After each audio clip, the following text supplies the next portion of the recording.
bí ọba wa nílẹ̀ Yorùbá ẹ bá ti kábíyèsí. Wọ́n fi bàbá wa Akíolú kọ́lọ́ba lọ́rọ̀ ẹ̀mí wọn kọ́lọ́mọ́ ba ìpínlẹ̀ Èkó jẹ́ mọ́ ọ lọ́wọ́.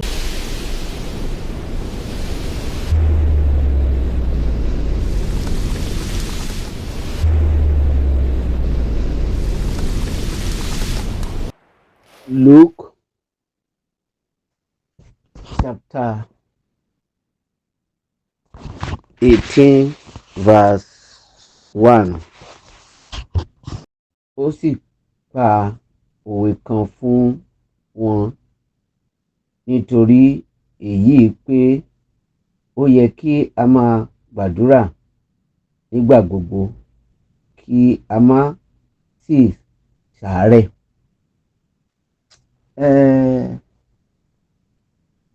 Gẹ́gẹ́ bí ìwé Luke 18:1 ó ní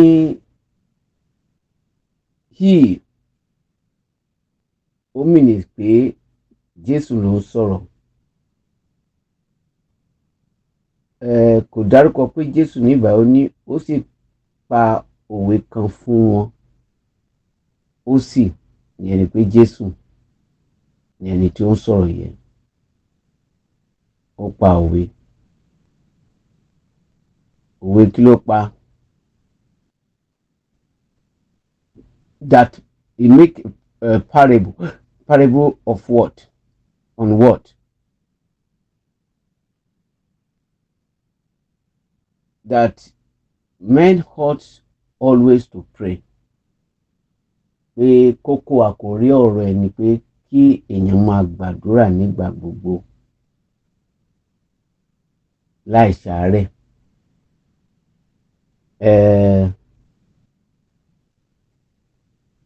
Ṣùgbọ́n ó ń tẹ̀síwájú lọ nípa ọ̀rọ̀ tí ó sọ yìí.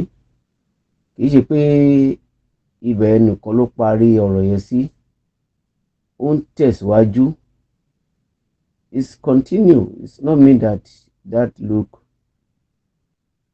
18 verse 1 is the end of the story. It's continuation. That is, the title there is supposed to be the judge. And that story will be end in verse 8. But tabawo bẹ̀rẹ̀ òwe nípa gbígbàdúrà nígbà gbogbo ká má sì ṣàárẹ̀. Ó wá bẹ̀rẹ̀ láti verse 2 títí dé 8 yẹn wá ń ṣàlàyé nǹkan tó ṣẹlẹ̀. Jésù like ó máa fi nǹkan tí èèyàn rí. Jesus did not just speak like that. He will speak concerning the people surrounding him and what they can see, that they can understand what he's trying to explain.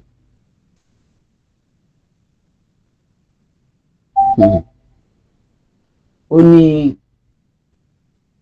there is a ìlú kan wà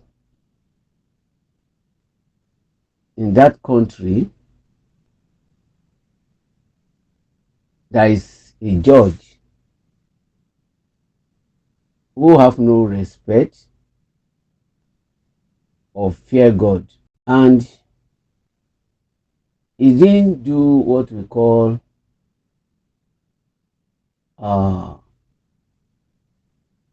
ojúsàájú, that is partiality. If we have that kind of king in our time now, I think we like such king or the judge. By the way, maybe we can talk. If we can talk, lose yourself and give me the answer quick. Who is this place he's talking about? You say, I know, they will not talk. ó ní ẹni tó ń sọ̀rọ̀ nípa ẹ̀ nídàájọ́ yẹn ó ní ọmọ olódò sledgehammer, ó ní kì í ṣe ojúṣàájú, ó dití sí ọ̀pọ̀ àwọn èèyàn. Ó yẹ kí ó gbẹ̀san, kó gbèjà àwọn mẹ̀kúnnù. Ó dà ń ṣe bẹ́ẹ̀ pé òun gbọ́ nǹkan tó ń lọ, bẹ́ẹ̀ pé kò tẹ̀ rí nǹkan tó ń lọ. Ó ṣà ń ṣe tiẹ̀ wẹ́rẹ́ wẹ́rẹ́ wẹ́rẹ́. Ó rí pé àwọn kan wà tó jẹ́ pé àwọn kàbá àwọn yẹn tí wọ́n bá wà ń bẹ̀ kò sí bí ó ṣe lè rúlù ìlú yẹn. Ó dẹ̀ fọgbọ́n mú wọn. Òun kọ́ ló kú mú wọn, ṣùgbọ́n indirectly àwọn èèyàn mọ̀ pé òun ló gbé wọn tì mọ́lé. Àwọn kàbá ti gbàgbé gbogbo ìwà burúkú tó ń wù, ẹ̀rù ti ń bà wọ́n. Tó rán mọ́ lábi tó ń ṣe, tí sáwó lọ́wọ́ ni, tí sí MKO ni. Òun ò pa wọ́n, ó ní ká máa ṣe ẹjọ́ wọn lọ ni. Kóòtù ló ní ẹjọ́ pẹ̀lú wọn. Wọn ò lẹ́jọ́ pẹ̀lú òun. Òun ò mú wọn fún wọn kan. Òun ò tì wọ́n mọ́lé. Wọ́n ṣe ti àwọn yẹn mọ́lé lórí nǹkan tó kàn wọ́n. Bó tilẹ̀ jẹ́ pé nígbà tí Akíntọ́lá ó ní a lè jọjọ máa dọdẹ kó ní kálukú máa dọdẹ ẹdẹ lọ́tọ̀ọ̀tọ̀. Ó wà bá ṣe sọ̀rọ̀ lọ́wọ́ yìí, ó ń ṣẹlẹ̀ náà. Ẹ bá wo nǹkan tí Ìgbòho ń ṣe lónìí lÉkòó, bó ṣe máa dọ̀bálẹ̀ fún àwọn ọba, bó ṣe ń fọgùn fọ́lọ́run, bó ṣe ń dúpẹ́ Ọlọ́run fún ẹ̀mí ẹ̀. Bó tẹ̀ jẹ́ pariwo pọ̀, ó ń tẹ̀síwájú láti máa sọ̀rọ̀ yẹn. Ó dẹ̀ dúpẹ́ lọ́wọ́ gbogbo èèyàn. Even though ó tún dúpẹ́ lọ́wọ́ Bàbá Gani, ó ya gbogbo èèyàn lẹ́nu pé ó lè tún dúpẹ́ lọ́wọ́ ẹ̀. Ó dẹ̀ dúpẹ́ lọ́wọ́ gbogbo àwọn OPC lọ́kọ̀ọ̀kan, ọ̀gá kọ̀ọ̀kan. Ó ní èèyàn tí ó bá fẹ́ níláárí, ó bá fẹ́ ṣoríire láyé, ó máa lọ́tàá. Ó ní ọ̀tá tó bá dẹ̀ níyẹn ló máa jẹ́ kí ìrìn àjò ẹ̀ tètè ṣe yá. That is, if you want to make success, you need to have enemy. Your enemy will make you to have success in time. So that is what happened to him. So that is a good leader. He mentioned all the history in short time. What happened to him? He didn't ever think he can enter here again. But God used many people and he thanked them all. So, and number one, the thanks to God. Number two, to Tinubu. I don't know, somebody saying, who can compete with Tinubu now? What that fellow have? Hausa support Tinubu. When somebody do what is nice, what is good, you need to give kudos to that fellow. Ó yẹ ká lè máa dúpẹ́ lọ́wọ́ ẹni tó bá ṣe rere. Látijọ́ tí Nàìjíríà ti wà since 1960 tán ti gbòmìnira. Gbogbo nǹkan tó ń ṣẹlẹ̀ ń sìn tó ti bàjẹ́ sẹ́yìn kò sẹ́ tó dán wò. Ní Kwara kò sí babalá ọmọ Yorùbá kan tó jẹ́ lọ sí Kwara ní flẹ́ẹ̀sì màmá tó ń sunkún yẹn tí bàbá wọ́n dàbẹ̀ pé sítórì yẹn gangan ni tí báyìí. Màmá tó ń sunkún ní Kwara yẹn nítorí pé wọ́n ní kí Ìgbòho má wá. Wọ́n ní kí Ìgbòho má wá. Wẹ́ gẹ́gẹ́ bí bàbá olóyè yẹn ṣe sọ tó jẹ́ media presenters, ó ní ọmọ Kwara lòun, òun ò tí ì gbọ́ lẹ́nu gómìnà kó sọ pé Ìgbòho gbọ́dọ̀ wá. oníṣòwò ààyè sọ̀rọ̀ nìwọ̀n yẹn. Ó dìgbà tó bá sọ pé kó má wá, tó bá sọ pé kí Ìgbòho má wá. So ó ní àwọn ìlú tó ti dahoro tí Ìgbòho dẹ̀ sọ wípé òun máa kó àwọn èèyàn wá síbẹ̀ láti ràn wọ́n lọ́wọ́ láti lè kọ́ wọn bí wọ́n ṣe lè gbàlú wọn padà. Kò sọ pé òun máa wá gbàlú, kò sọ pé òun wá jagun, láti jẹ́ ìrànlọ́wọ́ fún wọn ni, kó dẹ̀ kọ́ wọn. So ó ṣàlàyé púpọ̀. Màmá tí à ń sọ̀rọ̀ èyí wá dá opó náà níyà yìí o. Ìmọ̀ye èèyàn mọ̀ pọ̀ pọ̀lọ́ wa ló máa mọ̀ ìyá yẹn. Ọlọ́dẹ náà níyà yẹn. Ọkọ ẹ̀ ọdẹ ni.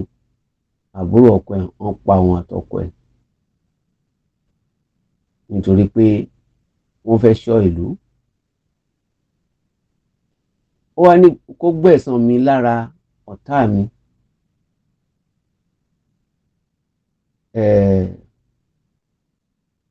Ọlọ́run ló lè gbẹ̀san fún yàn, èèyàn lè má lè gbẹ̀san.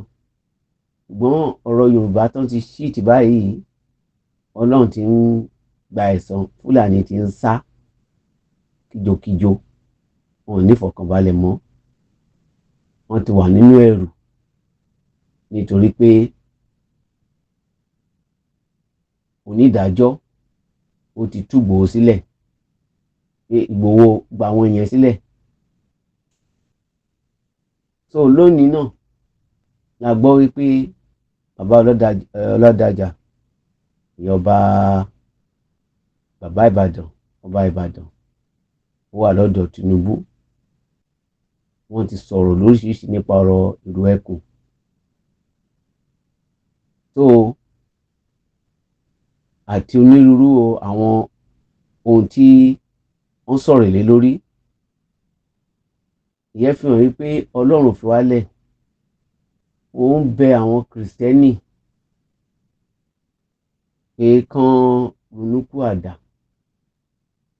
Ogun tá à ń jà kì í ṣe ogun tó nípọn, tó le gidi ni. Tó wáyé pé ọ̀rọ̀ ilẹ̀ wa nìkan ni à ń jà lé lórí, nílùú ọ̀run. Mo fẹ́ kí Kìrìsìtẹ́nì mọ̀ wípé ó difficult fún Kìrìsìtẹ́nì láti lọ jagun láti ìgbà tí Jésù ti wá sáyé, tó ti sọ̀rọ̀ mostly, tó ti sọ̀rọ̀ sí Peter. Àtìgbà yẹn ni ó jẹ́ ìṣòro fún Kìrìsìtẹ́nì. Á dàbẹ̀ ni kan ń ṣì tí wọn, á dàbẹ̀ ni pé wọn ò lè jà. Ṣùgbọ́n máa ń dùn yàn kí èèyàn ṣàdémúyàn kó dẹ̀ sọ ọwọ́ ẹ̀, kó sọ ẹsẹ̀ ẹ̀, kó dẹ̀ máa dúnbú ẹ̀bẹ̀ ni dúnbú ẹran. Kò sẹ́ni tún lè máa dùn sí àwọn kan wọ̀nyẹn. So irú àwọn yẹn tó ń tún lọ ń ṣe ìdájọ́ lé lórí pé wọ́n fún ọ ní life imprisonment, àwọn àjẹ oúnjẹ ìjọba. Ṣé rí i pé Ọlọ́run jẹ́ Ọlọ́run àánú. Tí ò bá ṣe yẹn ni ẹni tó ti pààyàn, wọ́n ti pa àmúyẹ èèyàn, wọ́n dẹ̀ fún ọ ní ìdáríjì. Bẹ́ẹ̀ sì ni àwọn gangan agbábọ̀dé bá àwọn sójà, tó yẹ pé ọ̀pọ̀lọpọ̀ nínú ti ń sìn ọ̀fẹ́ sójà mọ́, wọ́n ní àfẹ́ sójà. So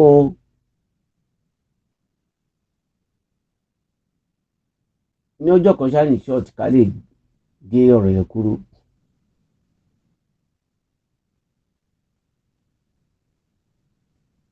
Ó wò ó pé bí òun ṣe ní ọlá tó pèèyàn wá sí àpèjọ àwọn àpèjẹ, tó yẹ pé ibi tí ayẹyẹ ti ń lọ lọ́wọ́ arábìnrin yẹn tún dé. Èyí mọ̀ wípé tí àǹfààní bá yọ fún màmá yẹn, á sọ̀rọ̀. Ṣùgbọ́n àwọn ọ̀pọ̀ èèyàn ti sọ̀rọ̀ wípé ẹ wá ẹ má jẹ́ kó jẹ́ mọ̀mọ́ yìí nìkan máa bá yín máa pariwo. Gbogbo yín ẹ pariwo síta o, gbogbo dẹ̀ ń pariwo.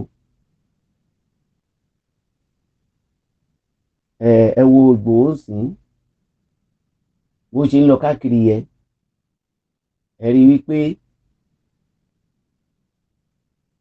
ó ń ran bàbá Tinubu lọ́wọ́ fún ẹlẹ́ẹ̀kejì yẹ torí tí bàbá Tinubu ò bá wọlé lẹ́ẹ̀kejì tí Sunday Igboho bá sọ̀ lórí ẹ̀ tí àwọn Yorùbá náà bá lajú wọn sílẹ̀ kan mọ̀ wípé even though Hausa ti support bàbá Tinubu Igbo gangan àwọn kan ti support ẹ lè rò pé gbogbo Yorùbá ló máa support bàbá Tinubu àti Igbo àbí Hausa o ṣùgbọ́n bí Ọlọ́run ṣe ń bẹ láàyè ó máa rúlò òun máa rúlò lẹ́ẹ̀kejì you be the one to rule because kò sẹ́ni tó ní jókà tó ní lọ́wọ́ ẹgbọ́n nǹkan tó sọ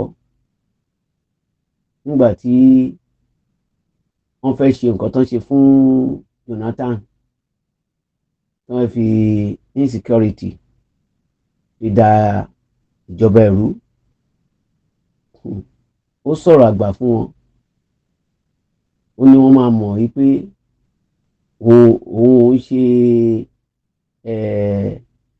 politician kéékèèké ó ní I'm stubborn politician kí ni bẹ́ẹ̀ yẹn tí èèyàn ò bá já akíkanjú tí ẹni tó máa bá èṣù jẹun síbi agún gbọ̀rọ̀gbọ̀rọ̀ tí síbi ọ̀bá gún gbọ̀rọ̀gbọ̀rọ̀ tó máa bá àwọn kàbá jẹun wọ́n máa tó bá yọ síbi kékeré báyìí wọ́n máa fàdá gé ọwọ́ ẹ̀sán ni so that's why tó fi ń lo ibi tó gùn ló fi bá wọn jẹun ọgbọ́n Ọlọ́run wẹ́ kì í ṣe òun ló ṣe gbogbo ẹ̀ náà Ọlọ́run ló ṣe gbogbo ẹ̀ kò sí Yorùbá tó wà ní tó jẹ́ tán agitate fún Yorùbá tó ń support Tinubu gbogbo apáta la rí gẹ́gẹ́ bí ọ̀tá Yorùbá wọ́n dẹ̀ bú dáadáa tí ò nífẹ̀ẹ́ ni wọ́n bú àgbàgbọ́ náà bú gbogbo ẹ̀ ló bẹ̀ wọ́n ní òní pé òun ti bẹ̀ wọ́n dẹ̀ ní a máa wọ́rí tí ò bá bú mi ta ló máa bú mi ẹ ò bọ́lá ń ṣiṣẹ́ torí wọ́n mọ̀ wípé ẹ̀wọ̀n tó lọ lílé tán lè kúrò ní inú ìlú ẹ̀ torí ọ̀rọ̀ Yorùbá ni tí ò gbà kọ́ bọ̀ lé lórí ó ṣàlàyé owó oúnjẹ tí ọba Gandhi tó kó sílẹ̀ fún àwọn tó jẹ́ sójà tó ń wọgbó lọ ẹ rí i pé ní àná náà la gbọ́ wípé ní Gateway Polytechnic that the bandits stormed the place and kidnapped some students of University of Polytechnic Law. So I don't believe that it's all about Fulani. I believe that Yoruba will be among them. Well, wọ́n ti kí wọ́n nílọ tí a bá bá Yorùbá ń bẹ̀ lóòótọ́ àtòdodo hajj yẹ o. Let me say something to us. In those days, Mighty Joe and Oyelusi and so on and so forth, títí di just of recent, any Southerners that committed crime that not up to bandit, how can they release or give these people life imprisonment? But if it's Southerners, one thing they used to do, they will execute them with money on Jagba, included Dinka. Wọ́n fẹ̀yìn wọn pàtàgbà ṣùgbọ́n nígbà tó jẹ́ ti wọn no lọ́ọ̀yà ń dájọ́ tó yẹ pé mi ò rò jẹ́ tá lè pè yẹ o ẹni tó ti pààyàn tán ti pààyàn wẹ́ ìdájọ́ sí lọ́wọ́ wa bóyá wọ́n fẹ́ ní information tó fẹ́ gbọ́ lọ́wọ́ wọn that they not yet get. Well, what I will say to us, ọlọ́mọ kan tó ń ṣe, ṣùgbọ́n àwa náà ẹ jẹ́ ká jíjí òdodo, torí ẹni bá kú ní tiẹ̀ gbé o. Ẹ rántí pé kí ló fa ogun tá a wà yìí? Kì í ṣọ̀rọ̀ Yorùbá nìkan, kì í ṣọ̀rọ̀ Nàìjíríà nìkan. Ó yẹ kí Yorùbá tẹ̀ máa dúpẹ́, àwọn Nàìjíríà nǹkan máa dúpẹ́ àṣehò. Chinese ń sìn ó tún sọ wípé òun fẹ́ kí Tinubu kó mú studying of Chinese to be more important than before. So maybe they want to compulsory to all Nigerian citizens, students. Maybe done you a good lọ sí ilé ìwé Chinese school. Ó máa tẹ̀ ń yà mí lẹ́nu tó máa ti gbọ́ orúkọ yunifásitì wọn, Confucian University.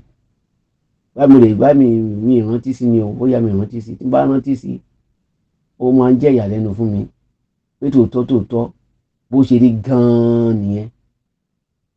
Ilé ìwé Confucian ni. I believe that I'm wrong. Lórí tí bá wrong, tí èèyàn dẹ̀ lajú sílẹ̀ tó dẹ̀ mọ́ ọmọ ẹ̀ pé kó máa lọ sí yunifásitì Confucian. Ṣé Confucian ò ti ń ṣẹlẹ̀ báyìí? Fúlàní jí wa lọ́mọ gbé, ó ń kó lé wa lọ, ó ń kó ẹrù wa lọ. Gbogbo owó tá a lọ pa láti lóyìnbó àtàwọn tó wà nílé, owó lantern, gbọ́mú lantern báwọn ṣe pé èèyàn tó wá lọ yáwó fún Fúlàní, à ń gba owó yẹn á lọ ra fẹ́ra nǹkan ìbọn, á pín láàrin ara wọn. Àwọn gómìnà wa gangan ó ń jẹ́ kí èèyàn máa sọ̀sọ̀kúsọ sí wọn. Ẹnìkan láti rí, kì í ṣe South ló wà o, ní Niger, ó ń jà fitafita fún àwọn èèyàn. Mi mọ̀ bí èèyàn ṣe máa wà tí bóyá tí ẹ̀ bá ń ṣe lórí àwọn ọmọ èèyàn ni. Ó ti fún wọn ní gbèdéke ní north, tẹ́ bá tó pa èèyàn mi, a lé wọn kúrò lù, kò ní sí Fúlàní tá kù ní north mọ́. Àwọn dẹ̀ ń lérí pé kò ní rúlé lẹ́ẹ̀kejì. Bẹ́ẹ̀ náà sọ fún Tinubu. Ẹ já gbàdúrà dáadáa.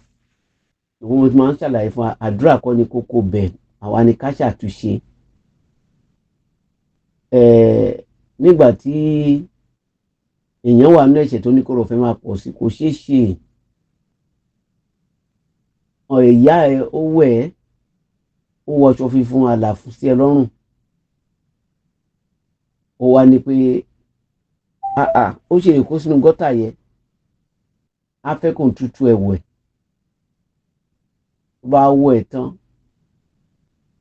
kó lè mú tí wọṣọ míì fún ẹ kó máa lọ sí ṣọ́ọ̀ṣì.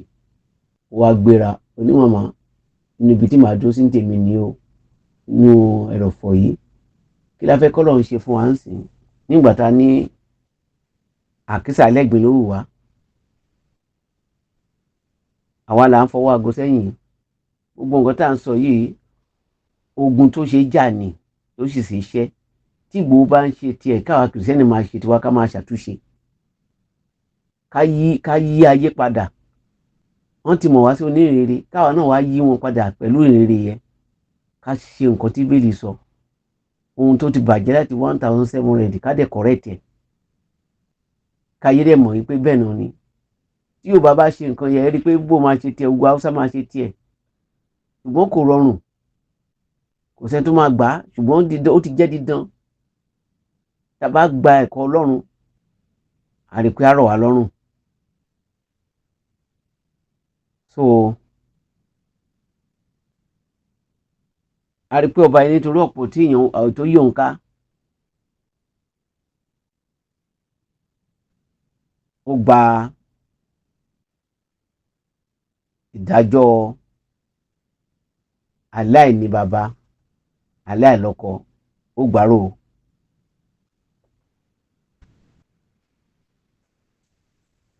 Ó wá ní ibi tó ti sọ̀rọ̀ ní o, ẹgbọ́n wọn tó sọ ní ẹsẹ̀ keje yẹn. Ọlọ́run kì yóò á sì gbẹ̀san àwọn àyànfẹ́ rẹ̀ tí ń fi ọ̀sán àti òru kígbe pé tí kò sì mú sùúrù fún wọn. Tí onídàájọ́ bá ṣe nǹkan tó ṣe, tí Tinubu bá ṣe nǹkan tó yẹ kó ṣe, tí Ìgbòho ṣe nǹkan tó yẹ kó ṣe, tí gbogbo ọlọ́dẹ tó ṣe nǹkan tó yẹ kó ṣe, ọ̀pọ̀lọpọ̀ kìrìsìtẹ́nì àti mùsùlùmí náà ti di oníṣẹ̀ṣe torí ibi tá a rán wọn sí nìyẹn. Ẹ̀bi ẹ wà lọ́rùn wa. Ṣùgbọ́n pẹ́ débi tó bá jagun tán wọ́n lè padà àdúnà. Ṣùgbọ́n ẹ̀wà náà jẹ́ ká ṣe nǹkan tó yẹ ká ṣe. Ẹ má jẹ́ ká wà nípò adágún odò tí ó ṣàn. Ẹ má jẹ́ ká di aláìléso. Àkókò tó yẹ ká sèso ní tí àwọn èèyàn á rí ìyípadà tí ayé á lè gba tiwa. Ẹ gbọ́ nǹkan tí Ọlọ́run sọ. Ó ní ṣé Ọlọ́run wà ní gbẹ̀san lára àwọn ọ̀tá àwọn àyànfẹ́ rẹ̀. Ìyá àwọn ọmọ Ọlọ́run ṣe Ọlọ́run ní wá gbẹ̀san fún wọn. Tí onídàájọ́ bá lè ṣe Ọlọ́run á gbẹ̀san. Tí a bá ṣojú ìṣáájú wa tí ẹ rò pé Ọlọ́run ó máa akàn á fi wálẹ̀, ẹ lọ béèrè o. Ogun ò kó àwọn àyànfẹ́ rí o. Ọlọ́run máa ń tú wọn sílẹ̀. Tí Ọlọ́run bá lè gba Abraham láàyè láti gba Sódómù àti Gòmórà ọba wọn yẹn sílẹ̀, òun nìkan ṣoṣo pẹ̀lú àwọn ọmọ lẹ́yìn ẹ̀. Mísìmísì pé Ọlọ́run lè gbà wá sílẹ̀. Kí Tinubu tó kúrò ń bẹ̀, kó tó lè jọba ẹ̀ parí, Yorùbá máa dá dúró. Ṣùgbọ́n ó dùn láti sọ. Tí Olúwa bá wí tí a bá ṣe nǹkan tó yẹ ká ṣe, Yorùbá lè má dúró o. Àwa la máa jẹ̀bi o. Ṣùgbọ́n a ní mọ̀ pé a jẹ̀bi. Torí a mọ̀ pé a ṣe Ọlọ́run, a dẹ̀ mọ̀ nǹkan tó Ọlọ́run sọ ní ìwé mímọ́ nípa ọjọ́ ìsinmi 24 hours Sabbath day. Ó ní ọjọ́ yẹn ó jẹ́ mímọ́ fún ti Ọlọ́run ni o. Ẹ yà á sí mímọ́ fún Ọlọ́run. Ǹjẹ́ a yà á sí mímọ́? Ọjọ́ Sunday gangan ta náà ń lò aṣọ́rọ̀ ẹ̀ kodò. Mo wá láti wá dá ẹnikẹ́ni lẹ́jọ́. Ṣùgbọ́n à ń pe àkíyèsí wa sí òtítọ́ ọ̀rọ̀ Ọlọ́run. Wọ́n wá di pé a ṣègbé. Ó ní ǹjẹ́ Ọlọ́run wà ní gbẹ̀san? Ó máa gbẹ̀san o. Ṣùgbọ́n ẹ gbọ́rọ̀ tó sọ o. Ibi tá à ń lọ nìyí o. Ẹsẹ̀ kẹjọ ẹ̀ náà ṣí fún wa. Ṣùgbọ́n àmì ẹsẹ̀ kìíní náà ṣí fún wa. Ẹsẹ̀ kẹjọ la nílò ibi tó parí sí yẹn. Ó ní ṣùgbọ́n nígbà tí ọmọ ènìyàn bá dé, yóò á rí ìgbàgbọ́ lé ayé. Well, as for me, kò sí nǹkan tó lè dá mi padà lẹ́yìn Jésù. Ohun tó ti mú mi mọ̀ yẹn. Nothing can separate me from Jesus Christ. Gẹ́gẹ́ bí Paul sọ, ó ní ṣé ikú ni, ṣé anything tó bá sọ ní ayé láyà mi kúrò lẹ́yìn Jésù Kristi, ó ní ká má rí. Bẹ́ẹ̀ sì lèmi náà. Ìwọ ń kọ́? Àìsàn ló máa yà kúrò lẹ́yìn Jésù. Ọ̀pọ̀lọpọ̀ mọ̀ túmọ̀ ìgbàgbọ́. Nígbà tí Hébérù orí 11 tó ń sọ̀rọ̀, ó ní láìsí ìgbàgbọ́, o ò gba Bíbélì gbọ́, o ò gbọ́rọ̀ Ọlọ́run gbọ́, o jókòó lórí nǹkan tí ẹlẹ́ṣẹ̀ Constantine gbélé wa lọ́wọ́ for 1726 years. A sì gba ìtàn láyè bí Adam àti Eve wọ́n ṣe gba Sátánì láyè, tó yẹ pé aṣọ ògo èyí tí yẹ pé Jésù ṣẹ̀fẹ̀ fún wa yìí tí a sì gbé sọnù. Ṣé òun náà kọ́ la gbé àwọn blessing tó wà nínú Bíbélì la wá gbé ẹ̀gún bẹ̀ la dẹ̀ gbé sùúrù? ó ti sọ àwọn ìṣòro ìbànújẹ́ tó máa tẹ̀lé láti kọ ìfẹ́ Ọlọ́run ká má ṣe sábàdì ìyà tá máa jẹ. Fúlàní dẹ̀ ti ń fìyà jẹ kìrìsìtẹ́nì lọ. Arákùnrin yẹn tí Fúlàní mú, ó jẹ ètò oníkatakata ẹ̀, ìṣojú ẹ̀ náà ṣe yìnbọn lù nítorí pé ẹni tó kù fún ní ènìyàn gẹ́gẹ́ bí ìbátan ìtàn lè rí tán rí fóònù ẹ̀ tó mọ nọ́mbà fóònù ẹnì kankan. Ó lè ṣẹlẹ̀ náà, àmọye èèyàn tó mọ nọ́mbà fóònù anybody. Ó dẹ̀ ń bínú torí owó tó béèrè ti pọ̀ jù. Àwọn yìí náà máa pa, ó dẹ̀ ní pa sọ́nù. Ọ̀rọ̀ bínú tó sọ yẹ ẹsẹ̀kẹsẹ̀ náà dẹ̀ tà ń bọ̀ tán pa, ó waste ẹ̀. Kò ní bójì o. Ọlọ́run ràn wá lọ́wọ́. Ṣé rí àwa èèyàn tá à ń wò yìí, gbogbo akọ́lé èèyàn o. Ẹni bá tẹ̀lé ọ̀pọ̀ ènìyàn kò ní dọ́run o. Tí Jésù bá dé kò ní rí èèyàn o.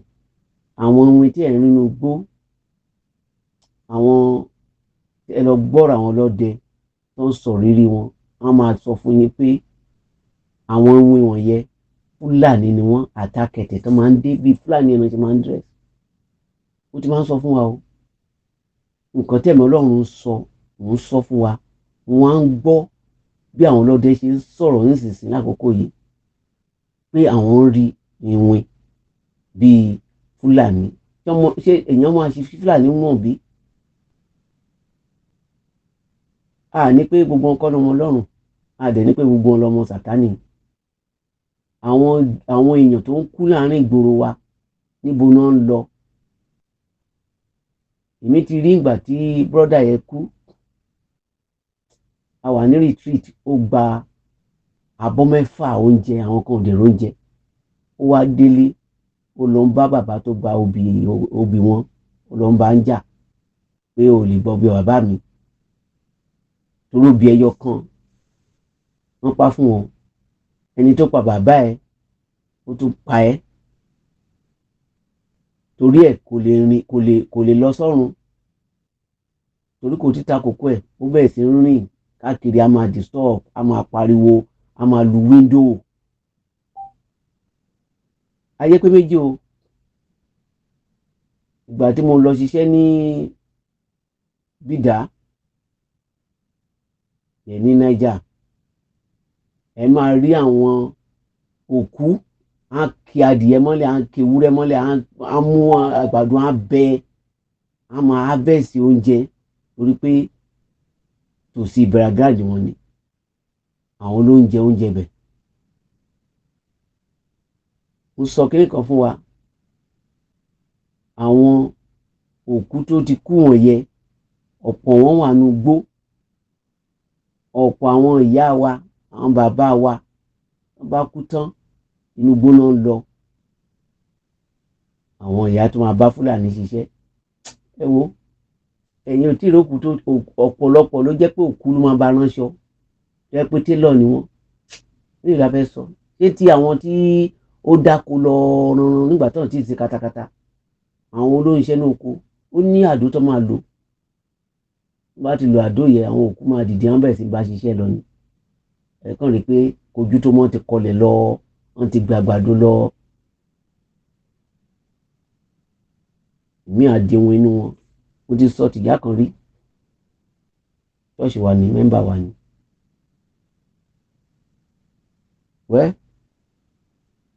Jésù ní ṣé tó ń bá padà àwọn arígbàgbọ́ bí tó máa bá. Yẹ́rẹ́ wo bóyá o qualify tí Jésù máa bá ẹ. Ẹ̀yin Yorùbá tí ẹ bá múra, àwọn oníṣẹ̀ṣe ń gbìyànjú tiwọn, ṣùgbọ́n àwa Kìrìsìtẹ́nì àti Mùsùlùmí ṣé à ń gbìyànjú. Bàbá Kéwà Góòlù ó sọ̀rọ̀ gidi gan. Ó ní ǹjẹ́ ọ̀rọ̀ yẹn ò ti wá ṣe báyìí?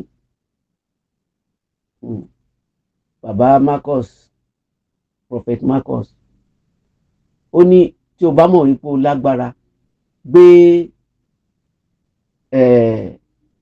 kírọ́ọ̀sì kó gbé sọ́rùn, kó lọ ṣe bí ti Ìgbòho, kó lọ kọjú sí Fúlàní. ó mọ̀ nǹkan tó ń sọ, ó mọ̀ wípé agbára yẹn ò sí fún àwa kìrìsìtẹ́nì, ó ní ọ̀rọ̀ kìrìsìtẹ́nì ti sú òun, ó tọ́ dẹ̀ ló ń sọ. Ẹ lọ sí ṣọ́ọ̀ṣì, ẹ wò múra wa, tí orú àwọn èèyàn lè bá bàbá Babalọlá rìn nígbà tí wọ́n àbí bàbá Dáre, bẹ̀tí ń sìn ìmúra àwọn èèyàn wàá rí wọn bọ́n máa wà sọ́run wà sí tó wọ́n tẹ̀ ti búra tán. Nǹkan tó lè jẹ́ káwọn èèyàn gba Jésù nìyẹn. Ogun fẹ́ dó ìbò kalẹ̀, mo rí àwọn ọmọ ìbò wọ̀nyẹn, àwọn dúdú wa ni o, àwọn tí bàbá wọn jẹ́ dúdú tí ìyá wọn jẹ́ funfun, wọ́n wá lọlé, wọ́n lọ sí Nàìjíríà, wọ́n wá rí i pé gbogbo wọn náà ti ju àwọ̀ wọn tó bẹ̀ sí ń bóra, gbogbo àwọn ọ̀dọ́ wọ̀nyẹn àtàgbàlagbà. Wẹ́ ẹ̀ṣẹ̀ ni o, òyìnbó fẹ́ dà dídú, dídú ò mọyì àwọ̀ tọ́lọ̀ ń fún, tán bá lásìdẹ̀ǹtì pẹ́rẹ́ dókítà ní lè ṣiṣẹ́ lára wọn àti ìran ara wọn máa ń ṣòro.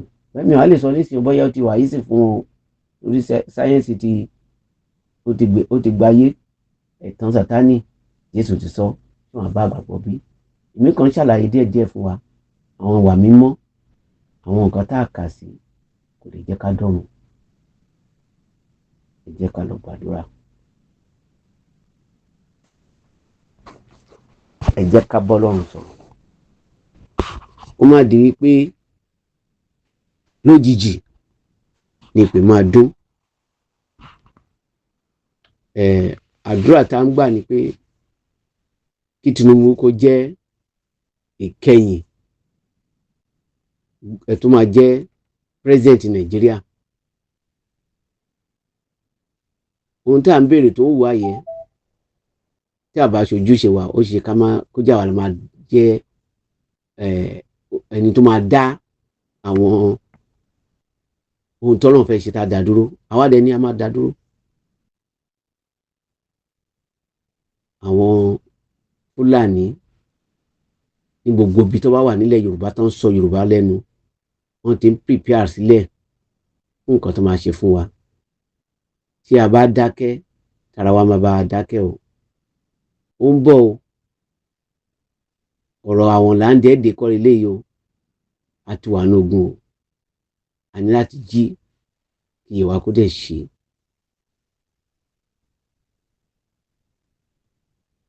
In Jesus' name we pray. Amen and amen and amen.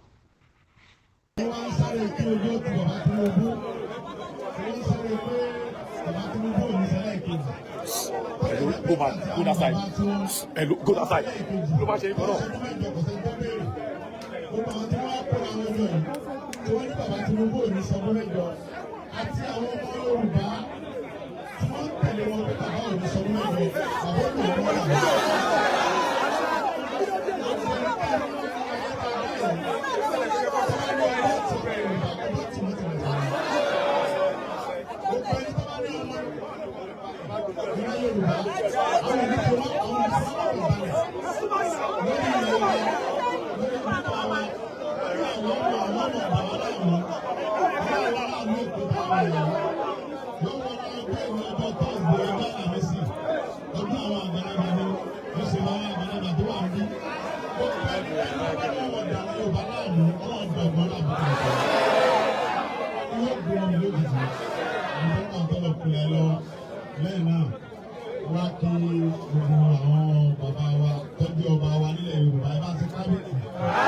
wọ́n pè bí mo pè ṣe pé wọ́n mọ borí ọ̀tá ẹ̀dá òní wà kọ́mọ́ lọ́tà àwọn ọba nínú ọlọ́tà jù tó gbogbo àwọn tí inú wọn ò dùn sí ipò tó wà yẹn wọ́n mọ sáré ká gbogbo ọ̀tá bàbá pé lọ́sàn-án ìdájọ́ kú ni wọ́n á fi bàbá tó ní bàbá wa dáadáa tó jẹ́ pé bàbá kan ti ń retí bàbá ti ń pariwo pé ọmọ mi ò tí ì wá kí mi lẹ́kọ̀ọ́ ọmọ mi ò tí ì wá tí bàbá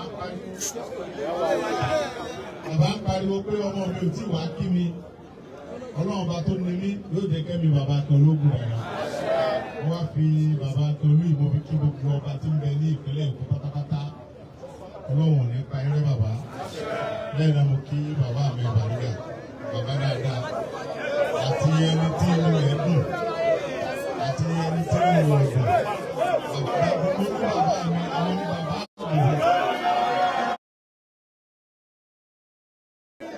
Tí ò sí ẹnì kankan tó láyà láti sọ pé ọmọ kò rí tí ò sí ẹnì kan tó wà lẹ́yìn bàbá mi tó lọ́kọ̀ ìjagun lórí Bàrígà ìwà wà dáadáa yìí gbogbo ìdílé mi wà pẹ̀lú ìgbòho bàbá tó kábíyèsí fún wa. Ọlọ́run ní bá ìpínlẹ̀ Èkó jẹ́ mọ́ yín lọ́wọ́ Ọlọ́run ní bá ìlú Bàrígà jẹ́ àmì yóò sì kú dáadáa bàbá ẹ̀ ní parí láyé lá.